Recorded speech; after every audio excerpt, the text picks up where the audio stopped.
welcome. Today, we are going to be talking about emergency financial aid. Emergency financial aid is often described or defined as small grants, usually between $300 to $500, and are given to students who are experiencing an unexpected cost that might have or will cause them to drop out. So today we're going to be talking really about grants and not emergency loans. I got a question.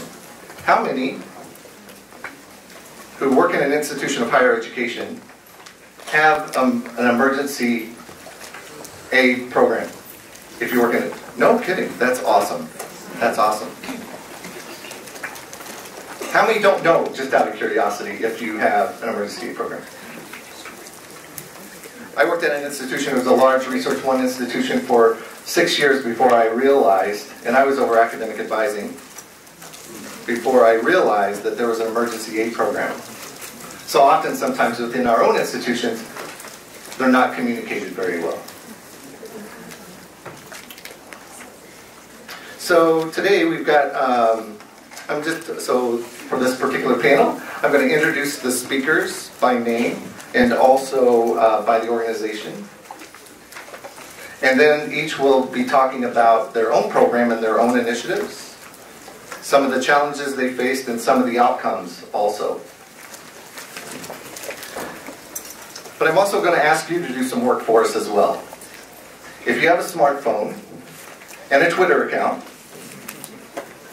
I'd like you to consider, I'd like everyone to consider, but particularly if you have a Twitter account and a smartphone, how can we continue this conversation about emergency aid outside of today?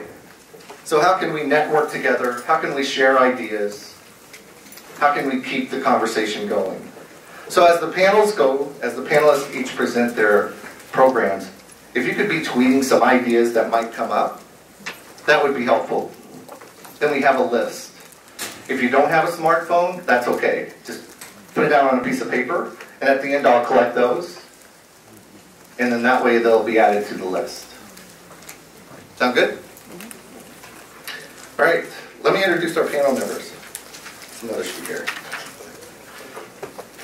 To my right, we switched up a little. I'd like to introduce Sarah Bauder from the Bill and Melinda Gates Foundation.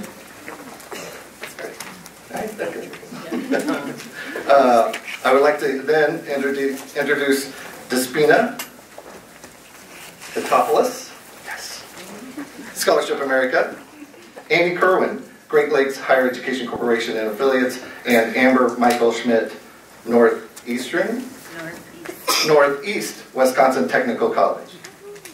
Each one again will present their... I've got these cards that people can put their ideas. ideas you are just amazing. He's passing out some cards, so if you do come up with ideas and you would rather not tweet, please write them down. That would be great. And I'll take them up at the end. So we'll start with Sarah from the Gates Foundation Post-Secondary Success, and then just keep moving. And at the end there will be a question and answer session as well. Good to go? Let's do it.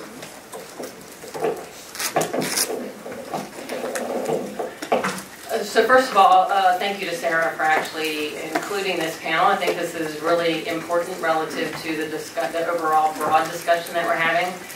What I'm going to talk about for the next 6 to 7 minutes, and I'm going to watch the clock, is first of all, my history at the University of Maryland relative to emergency aid, and then how I brought that knowledge to the Bill and Melinda Gates Foundation and what we're doing and what the arc of that work actually looks like. So I worked in financial aid for almost 25 years, most of it at the University of Maryland. In any one year, we would have about 500 students who would self-identify some type of small problem, and we would help them try to stay in college. We didn't have any data analytics. We really didn't pay attention to it. No formal process or program.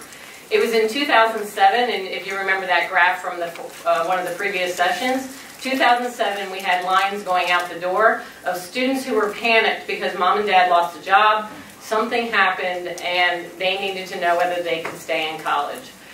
As at that point I was an assistant vice president for enrollment services and financial aid, and I felt it was my responsibility to make sure that students stayed in college. I knew I couldn't do it alone, so I went over to our development office and I said, we've got a problem here, we're going to lose our students. They took it seriously, and we created a program called Keep Me Maryland. And what we did is we developed a profile, and we said, okay, we're going to start telling students stories, we're going to have some type of return on investment and metrics, and we're going to have some thank you notes. That was how the stories were told, and we went out on the road, and we went to alumni, and we started doing fundraising. The first fundraiser was up in New York, and I brought 3 student stories from previous years. I brought what the return on that investment actually looked like. The students had persisted, they had actually stayed in college, they graduated, and they had what I call the loyalty effect. When they did have some type of dip later on, they stayed in college because we believed in them. And then I gave a few thank you notes at the end, and we raised $1.4 million in that one session. So that was really a big impetus for us to go to our alumni. We ended up, over time, we developed an automated process that was integrated throughout the campus. The students became very aware of the process. They could fill out the application online from the comfort of their dorm rooms, because this is kind of embarrassing at points. They could know very quickly how much funding they were going to get. We worked with the bursar's office to have immediate funding because it is a crisis. And then we would get documentation from the students. So we developed, and it was over time. This is a 6-year time frame. In one of the development sessions that I was at, going out and fundraising, I was talking to a donor, and we had developed a thank you note at this point. The student would go online. They say, yes, I want that $300 that you gave me. A pop-up window would come up with a word processor, and they would write a thank you note. That thank you note would go to a printer. A student worker would pull it off, put it in an envelope, and send it to a donor. So I said to the donor, hey, did you get your thank you note? And he said, I have no idea what you're talking about. I throw out the University of Maryland mail because all you guys want is my money. So I quickly went back and said, okay, we're going to write thank you in 5 different languages on the back of the envelope so our donors know this is a good one to open. And that created a historic process. The students then got involved, and they started selling back their dining points to dining services, which, you know, it's a business, and so dining services was resident about this. They were like, I'm not sure I want to do this. And they agreed. They said, you know what, we need to actually give back to this program. And each year, about between $44,000 and $50,000 is raised through other students selling back their dining points. The students then worked with Under Armour. Kevin Plank graduated from University of Maryland, and said, we want to do a 5K race. Could you actually give us some funding for the shirts? And that happened. So if you go to the University of Maryland and see what's out there, Keep Me Maryland is a very integrated, robust program that started in 2007 and today has helped thousands of students. So I took that knowledge base, left the University of Maryland, and went to the Bill and Melinda Gates Foundation. And I think I have 2 minutes, so I'm going to talk fast. And they said, what do you want to work on? And I said, emergency aid. The problem with emergency aid, it is not currently in the narrative relative to persistence and to graduation. Policymakers need to get that into their narrative, and that is our first hurdle. When institutions start recognizing that and start seeing it, then this is going to move the needle. And so I wrote out a theory of change, and my theory of change is this. First of all, we have to define it. What is emergency aid? It's super complex. So we had NASPA do a scan of all institutions. They just completed it. They came up with the 10 components of what makes a robust program, how to define it, what's the taxonomy, who's doing it well, who wants to do it well. We're going to have that published on April 30th. So you send that to the field, now people know about it, building awareness. But who cares? The second thing is you've got to make it relevant. What's the return on investment for me, for my institution, for my students? And that's the second component. Because once people believe in things and they see the passion behind it and they recognize how it relates back to me, then they're going to do something. So you have to know it to believe it to do it. And that's my theory of change. And I'll stop there.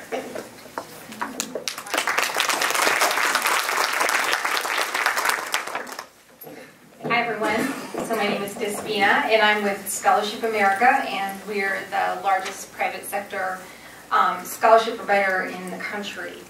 And we were very excited to be here, and thank you to the Wisconsin Hope Lab and Sarah Golder-Grubb for this convening, and excited to be part of this network of conversations, because we're all in this convening as a conversation, and you all are having conversations when you go back to your campuses and your institutions. And so I think we will realize what Sarah is pointing to about this tipping point, this expansion of all the work that she started and others here on this panel.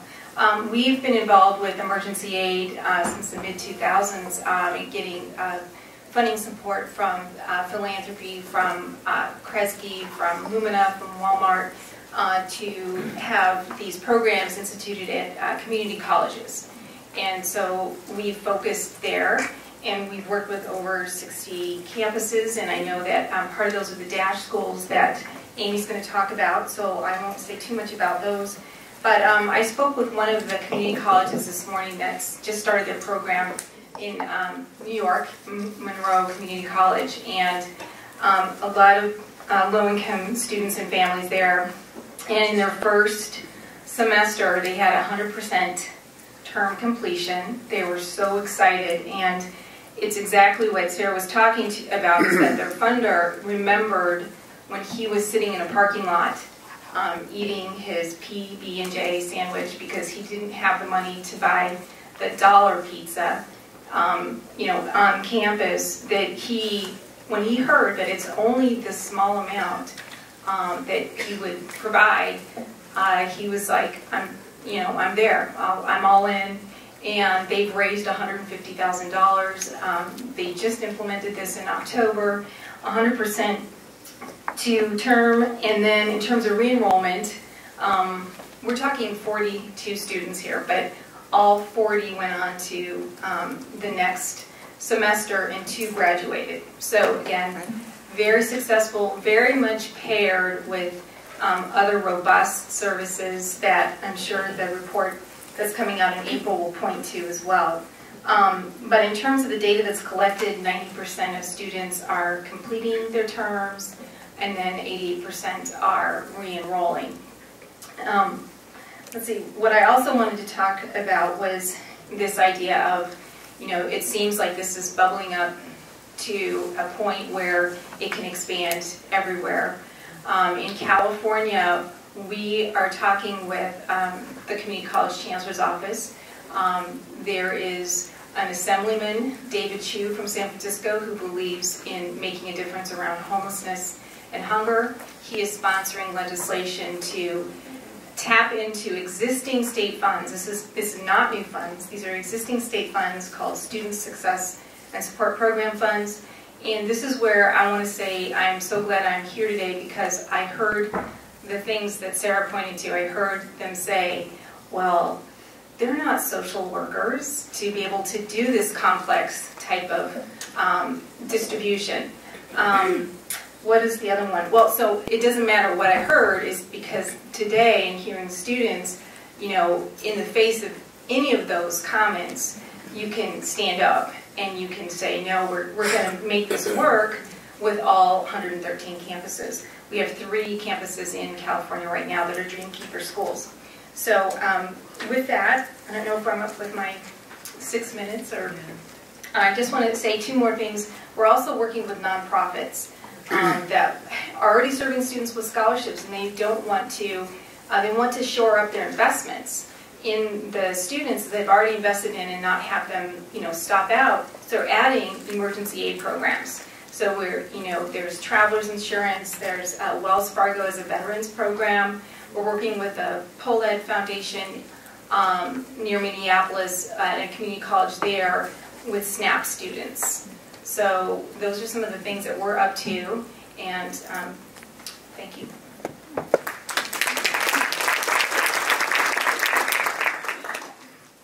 All right. I'm Amy Kerwin. I'm with Great Lakes Higher Education Guarantee Corporation in Madison. And what I want to share with you today are some learnings that we've had from a grant-making perspective. So you'll hear a practitioner perspective in a minute, but what I want to start with is a couple of our grants. So in 2012, Great Lakes made a 3-year, $1.5 million grant to the 16 colleges in the Wisconsin Technical College System. And that grant was both to provide emergency aid directly for students, as well as to provide the platform for taking in the applications and then system support for staff. We learned a lot from that grant over that 3-year period, and I'll share a little bit about those learnings. And then based on those learnings, we just issued a new grant for another $1.5 million to 31 colleges across 4 states. So I want to spend most of my time today talking about the challenges that we learned from an administration side. But before I do that, I want to link back to the legislative side. Wisconsin just passed some legislation that made available new state money specifically for emergency grants. And I can tell you, as a grant maker, I can't imagine a better outcome than seeing something that you put into the field as a pilot program ultimately result in new state money being allocated. So we are incredibly happy with that, and it's not the work that we did, but it's really the learnings and the results that were able to be achieved from the 16 colleges that participated in the initial pilot. This is one of them, so thank you. So what did we learn?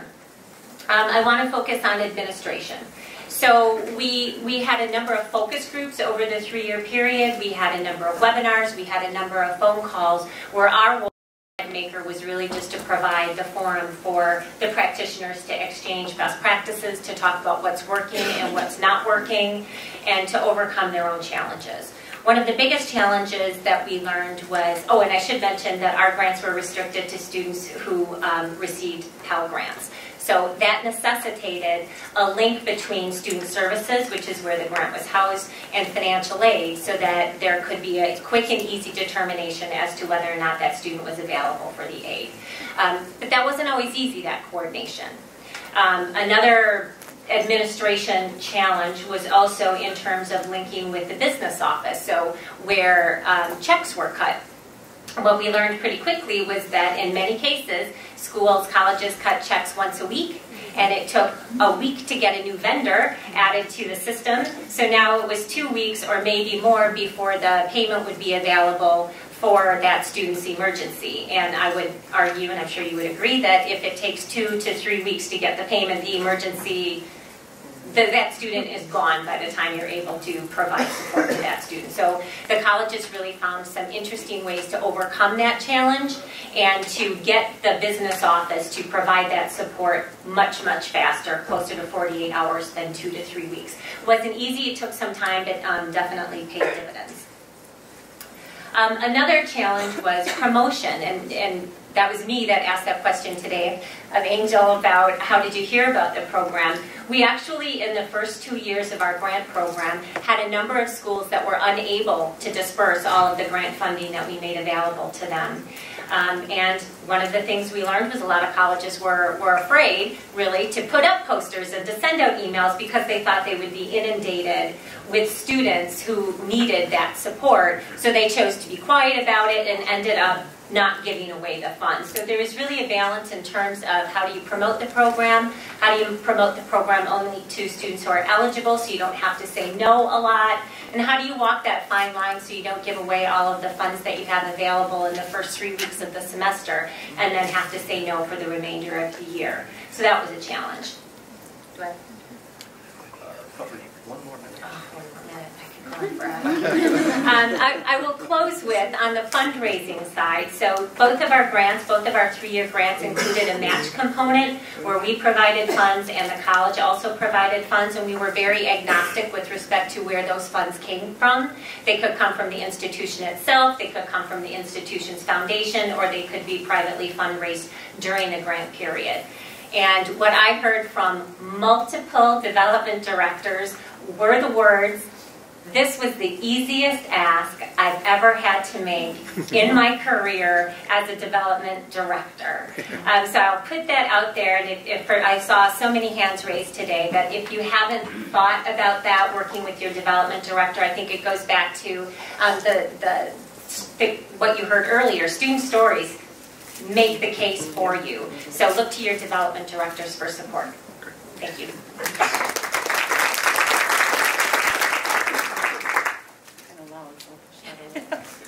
So thank you for having me. I appreciate being here, and I want to give a huge shout out to Amy and her team at Great Lakes. Because of her, we've been able to really implement a strong program. If you put the microphone closer, bring the microphone. Now you can hear?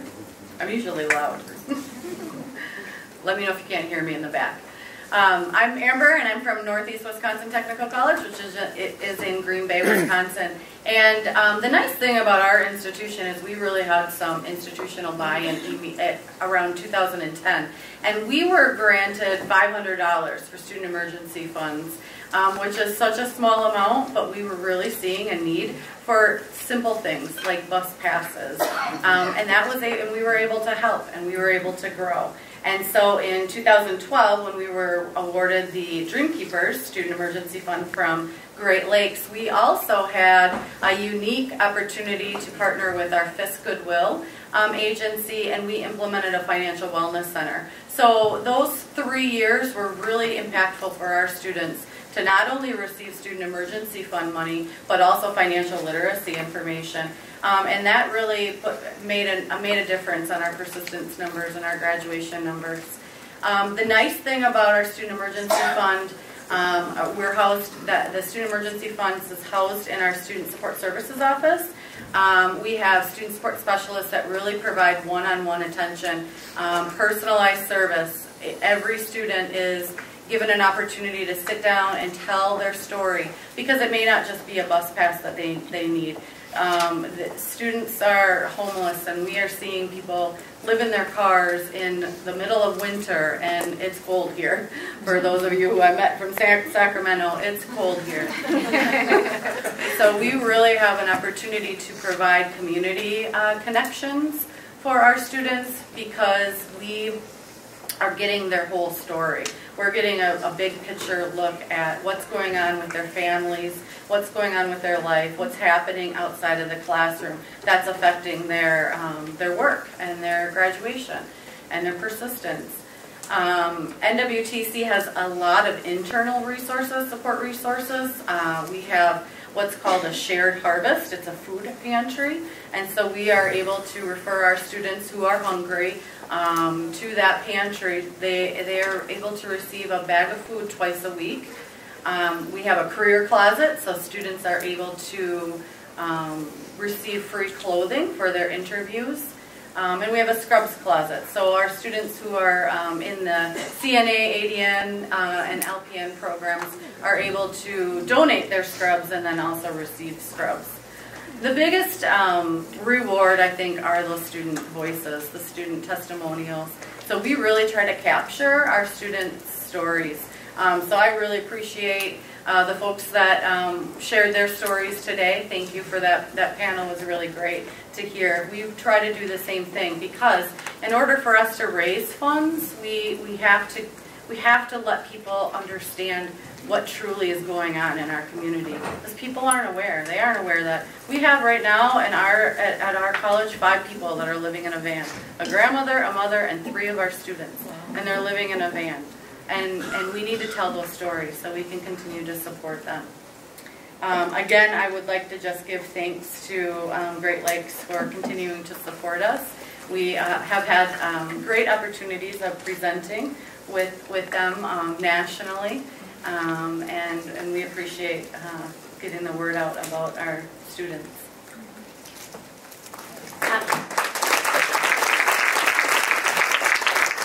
I shared that we learned a lot of things, and our communications director is here, and he would be very unhappy with me if I didn't mention we have a report available if anybody is interested in reading what we've learned from our grantees with this program. Come see me. I've got the web link as well as some hard copies.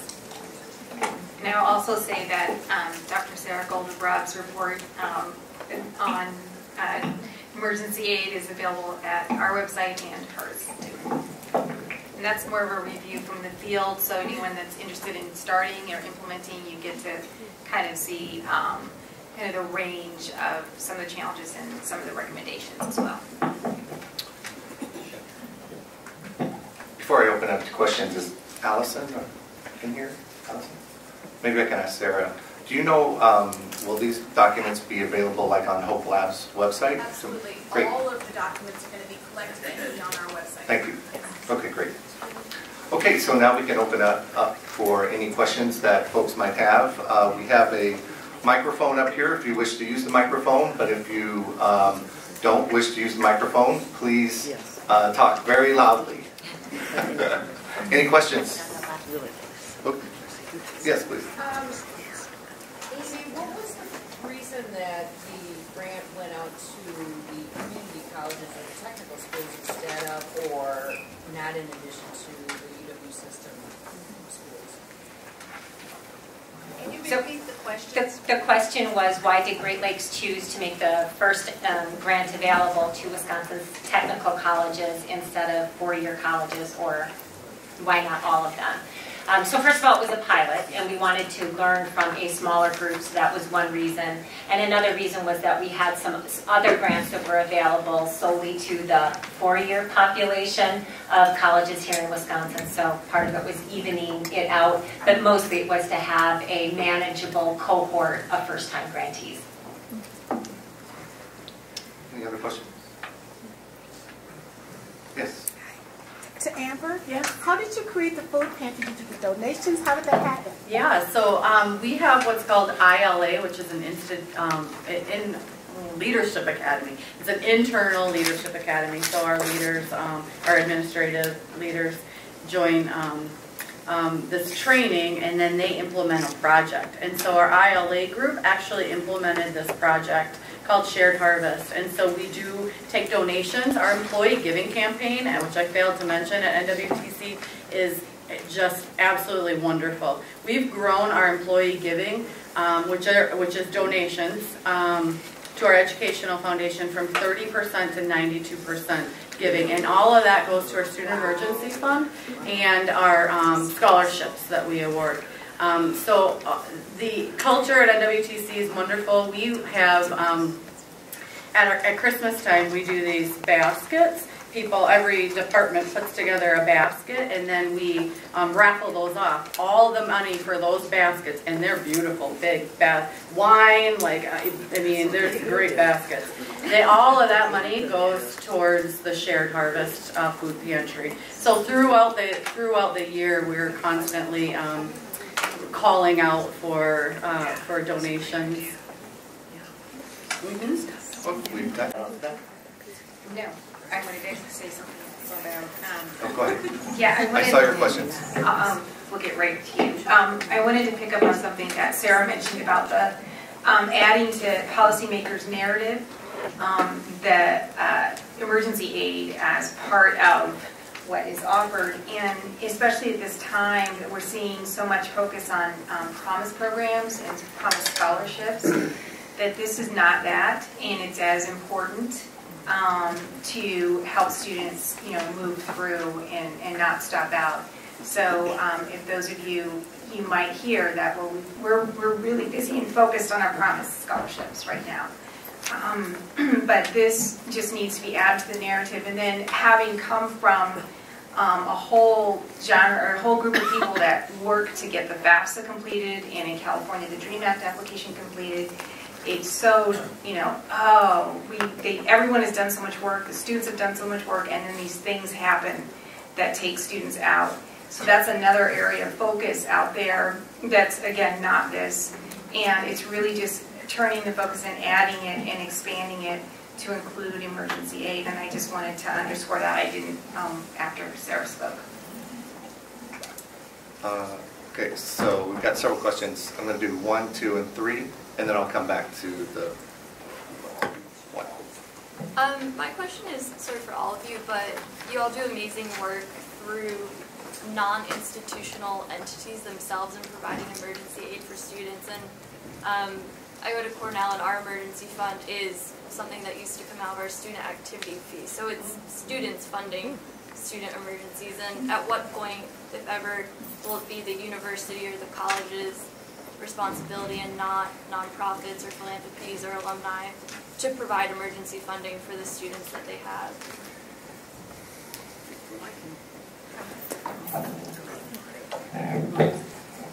So in this scan that we did with NASPA, we found out that about 90% of institutions actually have some type of program. And most of them funded through tuition revenue. So it doesn't come from students. The problem is there's just not enough funding, and so you have to go to philanthropic activity, or you have to go, donors or elsewise. It's interesting that your institution has the student fee. I actually had not heard of that before. I think the challenge and the gap is that there's institutions with funding, is a little bit what Amy was saying, and there's students who have the need, and the two are not marrying themselves together, and so there's this big gap of awareness and marketing. You're always going to have your students who self-identify. The real challenge is who doesn't self-identify and what don't we know.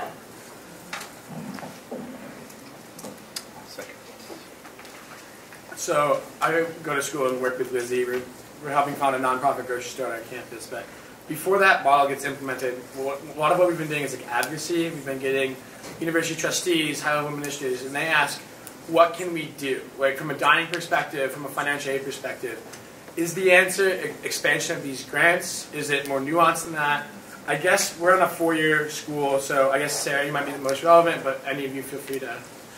Like, when they ask us in a page or two, what can we do? What's our answer?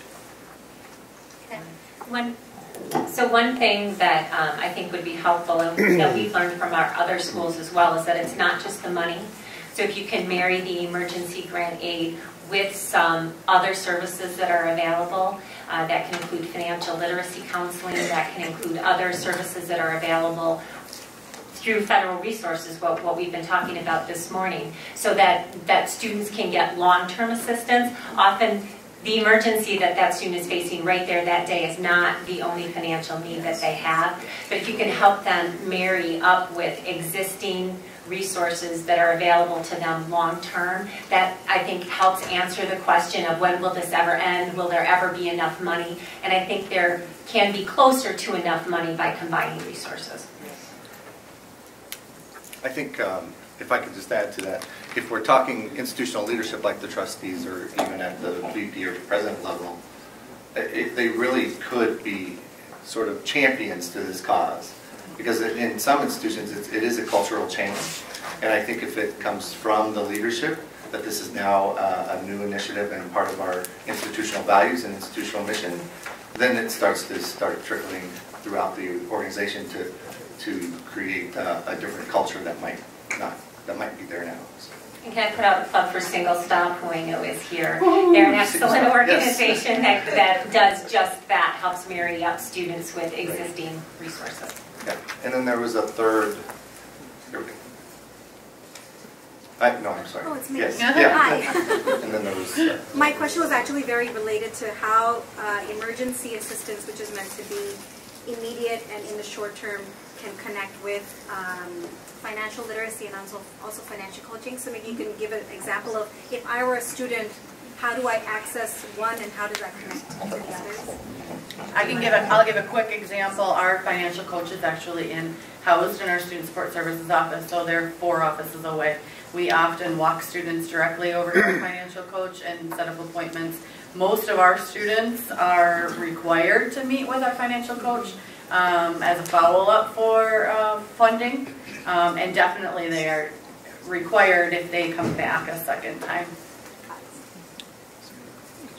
Yeah, so of the 10 components that are going to be coming out in this paper is what they're calling recurrence, and so students who continually come back. I used to call them frequent flyers at Maryland, and that for those students of having some type of financial capability or literacy program is really critical.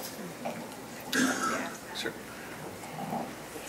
And it's also not just about the financial aspects, because like for example, the student that testified in Sacramento the other day, as a result of his dad losing his job, his mom having medical difficulties, he being evicted, he then flunked he took absent all of his courses because he didn't want the withdrawn on his, transcript.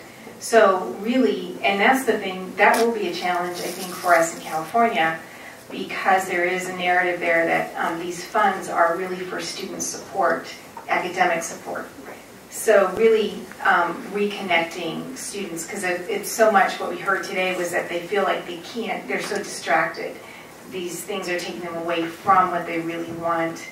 And so I would also add, academic support. So we probably have enough for 2 questions, and I know this person's been waiting, and then that person has been waiting. So we'll try to get these 2 done. Yep. Yes, please. So thank you all so much for your offerings. I have a little bit of a systems question. So I'm trying to figure out how do we bring folks together, have this conversation that what we think the need of students are is supposedly being shaped by students through very inaccessible formats called surveys that students really don't care about. And the generation of students that continues to come into our university campuses don't have time to be answering surveys. 1, 2, we're not coaching them on what the survey is. And 3, they're petrified to tell you what their need is because they think that you're going to take money away as opposed to do the opposite. So that's 1. 2 is the way that we're prioritizing what questions we are asking in those surveys are thinking that students are only students and not people. And we continue to perpetuate this like fee and tuition paradigm and forget about the cost of living. So connecting those. And then when it comes to getting that data and when we're making decisions, we often make decisions for the institutional sustainability of administrators and faculty and don't put in the needs of students the way that we do for those populations. When you're a faculty and you're being recruited, you're going to be told, we're going to hook you up with housing. We're going to hook you up with this. We're going to hook you up with that. When you're an administrator, hey, the competitive package goes beyond the salary. Don't just think about the salary. We do that very well for faculty and administrators, but when it comes to students, then we blame students for not doing what they're supposed to be doing because they're adults. But when the institution is being shaped by student governments and student policies, then we say, hey, you're a child, you don't know what you're doing, you shouldn't be in this game. So I want to connect all of those and then bring that question to you and say, in terms of emergency aid specifically, why is it that we know that there's need beyond what we're packaging students, whether you're an undocumented student or a Pell student or a working class student or a middle income student or a wealthy student, we know that there's costs that go beyond, that are requiring emergency need to become almost like a perpetual need. But we're not having that conversation at the systems level so that from the beginning, we're actually saying and we're honoring what the need is for students as people and students. Why is that not happening? And how do we make that happen with the incredible organizations that you all are a part of?